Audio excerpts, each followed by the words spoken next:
সম্মানিত ভিউয়ার্স, আসসালামু আলাইকুম রহমতুল্লাহি ওয়া বারাকাতুহু। আশা করছি ভালো আছেন। আলহামদুলিল্লাহ, আমিও ভালো আছি। আজকে একটি হাদিস নিয়ে কথা বলবো, যেটি হচ্ছে মহান আল্লাহ তাআলা রব্বুল আলামিনের রাসূল, আমাদের প্রিয় নবী হযরত মুহাম্মদ রাসূলুল্লাহ সাল্লাল্লাহু আলাইহি ওয়াসাল্লাম ইরশাদ করেছেন যে 3 ধরনের মানুষ আল্লাহ তাআলার জান্নাতে পৌঁছাবে না। হযরত আব্দুল্লাহ ইবনে ওমর রাদিয়াল্লাহু তাআলা আনহু থেকে বর্ণিত, তিনি বলেন, রাসূল সাল্লাল্লাহু আলাইহি ওয়াসাল্লাম ইরশাদ করেছেন যে 3 শ্রেণীর মানুষ আল্লাহ তাআলার জান্নাতে যাবে না। লা ইয়াদখুলুল জান্নাহ। 3 শ্রেণীর মানুষ কারা? যারা হচ্ছে 1 নাম্বার ব্যক্তি, তারা হবে যে মানুষের উপকার করে এবং পরবর্তীতে তা নিয়ে খোঁটা দেয়,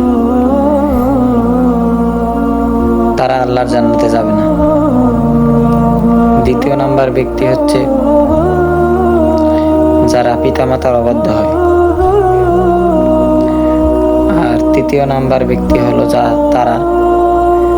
যারা হচ্ছে সর্বদা, অর্থাৎ সবসময় শরাব পান করে, অর্থাৎ মদ পান করে। এই 3 ব্যক্তি আল্লাহ তাআলার জান্নাতে কখনো প্রবেশ করবে না। তো আমি আবার বলছি যে রাসূল সাল্লাল্লাহু আলাইহি ওয়াসাল্লাম ইরশাদ করেছেন 3 শ্রেণীর মানুষ আল্লাহর জান্নাতে যাবে না। তার ভিতরে 1 নাম্বার হলো যারা মানুষকে উপকার করে খোঁটা দেয়। 2 নাম্বার হচ্ছে যারা বাবা মায়ের অবাধ্য হয়, বাবা মাকে কষ্ট দেয়, বাবা মার খোঁজ খবর রাখে না, এমন কুলাঙ্গার সন্তান অহরহ দেখা যায় এখন। আর 3 নাম্বার হচ্ছে যারা অতিরিক্ত মদ পান করে। আল্লাহ তাআলা তাদেরকে কখনো জান্নাতে দিবেন না। আমরা যেন এই 3টা আমল করতে পারি, যেন পিতামাতার অবাধ্য যেন আমরা না হই, উপকার যদি কারোর করতে পারি তাহলে যেন খোঁটা না দিই, আর যদি কখনোই যেন আমরা মদ্যপানে আসক্ত না হই। আল্লাহ তাআলা আমাদের সমাজকে, আমাদের দেশকে, আমাদের জাতিকে এই মাদক থেকে হেফাজত করুক, পিতামাতার অবাধ্য হওয়া থেকে হেফাজত করুক, এবং যারা মানুষের উপকার করে খোঁটা দেয়, এই জাতীয় পাপাচার থেকে আল্লাহ তাআলা যেন আমাদেরকে সবাইকে হেফাজত করে, এবং আমরাও যেন কখনোই ভুলেও এই 3টি কাজ না করি।